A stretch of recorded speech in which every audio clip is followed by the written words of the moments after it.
Hi, I'm gonna do an explanation of how to set up and how to play Grimgrove. This is a single player game. You are trying to escape this forest in 7 days or less. You will be managing your health, your food, your energy cubes, and your time. So first, for setup, you're gonna place your starting house here. You have an exit towards the north and an exit towards the south. And then you're gonna shuffle all the level 1 tiles and place them randomly around it, then the level 2 tiles and place them around the level 1 tiles, and at the end you're gonna place half of your level 3 tiles on the left and half of your level 3 tiles on the right. These were also randomly placed. It doesn't matter if they're straight or not, like you can place them however you want, because when you flip them you will select how they will be placed. So we have the special cards deck. These are numbered. You don't need to shuffle them because you will draw them depending on what number they ask you for. Same for the location cards. You don't need to shuffle them. They can be sorted to find the card easily. Whenever you explore a place, you'll find certain locations to draw from here. For the night deck, this is the night event deck. You will need to place this red card at the bottom, and then all the other cards are shuffled.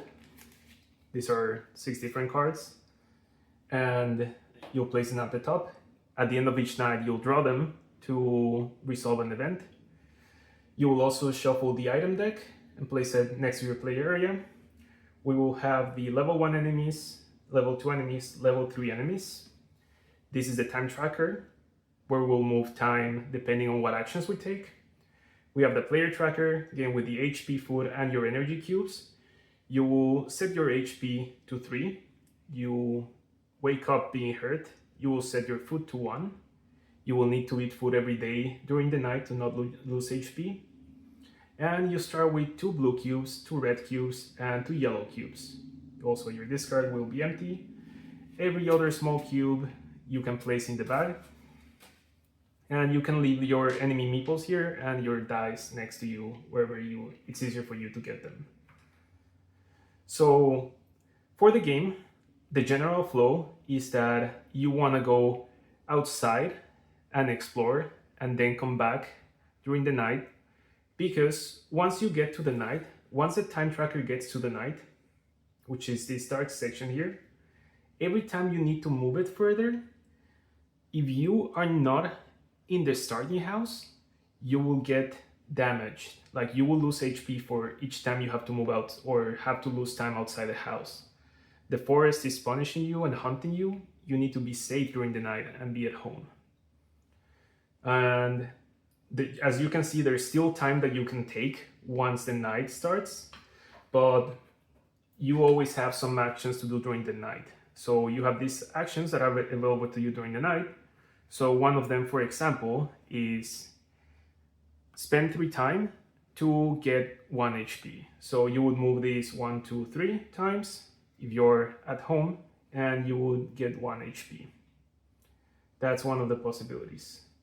The other one is spend 2 time to get a random token from the bag, random energy cube from the bag. So you would spend 2 time, and you would randomly take something from this bag and place it next to your energy cubes. Once the night ends, once you spend all the time and you have nothing else to do, you will need to resolve certain things. So you usually have to eat during the night, or you will have to lose HP because you were not able to feed yourself. And you will also draw an event card and resolve whatever it says. Like usually it's text and it might have some options, like here it says A and B. You might be able to choose what you want. Okay, so that's the general flow of the day and night. So let's see the basic actions. Let's put this back at the start. So one basic action is just spend time. Just basically advance. You're not doing anything. Sometimes you will need to do this because there's no other thing to do and you just want to end the day. So you can just keep advancing time.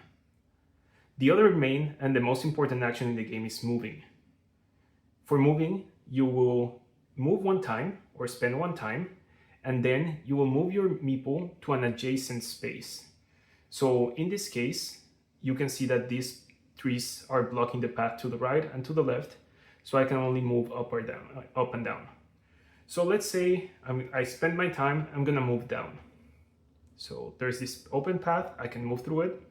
And when you discover one of these tiles, you will be able to lift it. You can see it, and it will show you what paths are blocked. So in this case, the paths up, like these 3 paths are blocked. So you have to place it in such a way where you have an open path where you came from. So I'm coming from the house, so I have these 3 options, right? So if I place it this way, let's say I place it this way. So I moved here. It means that these paths are now blocked. So my meeple cannot move here, can move here, and cannot move here. So now I only have this option for further movement. So as you can see, some of these tiles have a number. When they have a number, it means that I can go to the location deck and find what they say there, what you can find there. So in this case, this is the one. We can see it's the lake. And whenever you're in the lake, you have some actions to do. In this case, it's fishing. So in this one, you can spend one time to attempt a check. I'll explain how checks work in a second. But if you succeed, you get 1 food. And if you fail, you get nothing. So if you fail, you basically just lost time. You can leave it anywhere in the table. I'm gonna leave it somewhere close to me to remind myself that every time my meeple is at the lake, I have that available action. I can do it as many times as I can, unless this card is somehow discarded or there's other restrictions written in the card.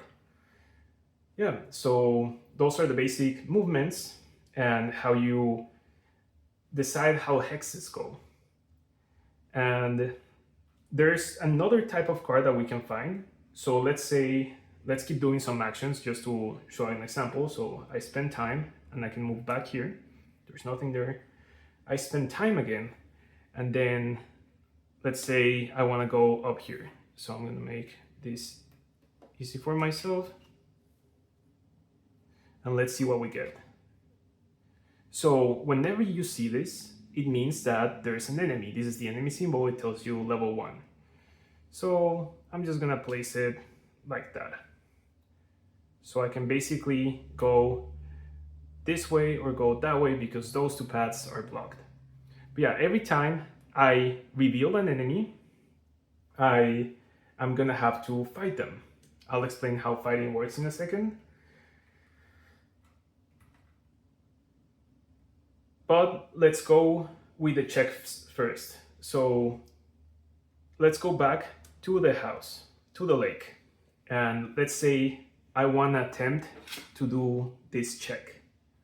So what I would do is spend 1 time, because that's the cost of the action. Usually it's cost, colon, and then effects. So the effect is I can attempt a check of 2. How checks work, every time there's a check, you are gonna get one of these tokens at random, and this will tell you what the color of the check is. In this case, the color of the check is blue. So if I have blue, I have to respond with blue and attempt to have 2 or more with the amount of dice that I roll, like the sum of the dice. So I'm just gonna spend 1 token. This means I only need to roll 1 die. And I'll attempt to roll more than 2. So 2 or more. So I basically rolled 2 or more. So this means I pass the check. For passing the check, I get 1 food. So I'm just gonna move it up here. Okay, that was an example. Let's assume I did that before I moved up here. So now, whenever I find an enemy, I would flip the top card of the enemy deck of that level. In this case, it's a Hellhound, and it tells you certain things. Up here, it's the damage that it does if you fail a check. Here it tells you the effect. In this case, it says it may be defeated by losing 1 food. So I could spend 1 food just to like get rid of the enemy. Or I can perform a check to try to beat it. So let's try and do that. So for this check, I need 4 or more right there. So we're gonna start a check and it's blue. So I would have to respond with blue and I only have 1 blue token. So I'm gonna say, okay, I'm gonna roll 1 die and attempt to roll for this. So let's say I rolled well, if I rolled a 6, the combat is done because it's 4 or more. So I would just finish the combat and place it down here. But if we assume that I roll something else than a 6, let's say I rolled a 2, which is less than 4, I would get damaged by 1. So I would move my HP by 1, and then I have to perform another check. The color of the check doesn't stay the same, it's not blue, so I will need to perform another check. Let's say it's red, okay? So this time I wanna play it safe, so I'm gonna spend 2 red cubes to roll 2 dice. And I can always add up to 5 of other colors, so I'm gonna spend 1 yellow to add 1 to my final result. Maybe I'm playing it too safe here, but it's just to set an example. So now I wanna have 4 or more. So I have 3 plus 3, 6, plus the 1 extra that I added, it's 7, and 7 is equal, it's greater than 4, so that means I beat this enemy. And I can put it at the bottom of the deck. Now, this tile is already discovered, but if I ever walk to another path and then move back to where an enemy tile is, I will need to roll again. And I will need to roll higher than the enemy level. So in this case, because the enemy level is 1 and I roll a 3, nothing happens.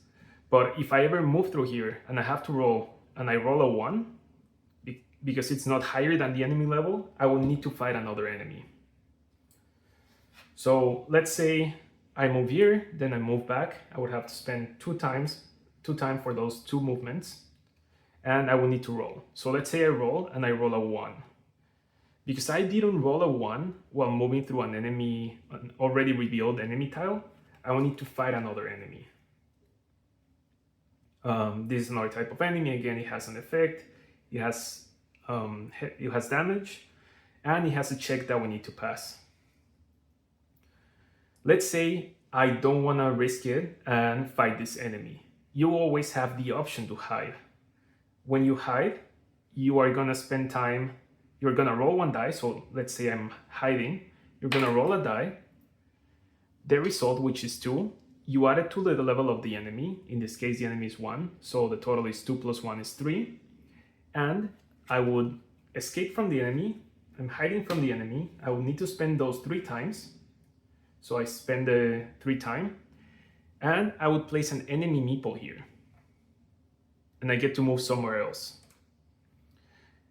If I ever come back to this place, I would remove this meeple and fight another enemy. Like basically if there's a meeple, you always have to fight. So most of the game revolves around like these combats and these checks. And the most important part is the trump color during these checks. So in this case, you can see the trump color for each location. There is only 3 colors, which is blue, red, and yellow. And it means that whenever I have to perform a check and I cannot respond with the color of the check, I'm able to win if I'm able to play the trump color. So let's do an example. Let's say I come back here, I rolled a 1. So it means that I need to fight a monster. I would flip the monster. And it says, oh, I need to perform a check of 4 or more. Okay, let's start the battle. So I will draw a token.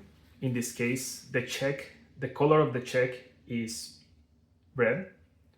So it's asking me for a red for 4 or more. But I don't have red. So because I don't have red, I can use other type of tokens. In this case, I can use yellow because, well, I guess that's the only one that I have left. But even if I had blue, because I don't have red, I can choose another color. And I want to choose yellow because it's the trump color in this location, because it's a yellow location. That means that I don't even need to roll. I win immediately. So shorting yourself of some resources to be able to have just the trump color in certain locations can be a winning strategy. So you need to be careful for how you manage your resources and your energy tokens, energy cubes here.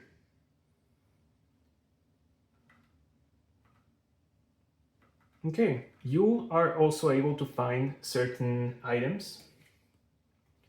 Items will have an item description up here. They have an image, and they can have certain passive abilities. Like, for example, this item lets me add +1 to all yellow rolls. That's quite powerful. There's different types of items that allow you to do certain actions in specific locations. So it might tell you, if you find location 1, like this one, you're able to perform this action. But yeah, you're gonna be finding locations, finding items, and then coming back to your house, performing the night actions, and then resolving an event, and then starting everything again. And you can do it for 7 days. And you need to find an exit. I'm not gonna tell you what the exits are, but they're somewhere in this deck and in this space. And it's part of the mystery. So good luck with escaping this haunted forest.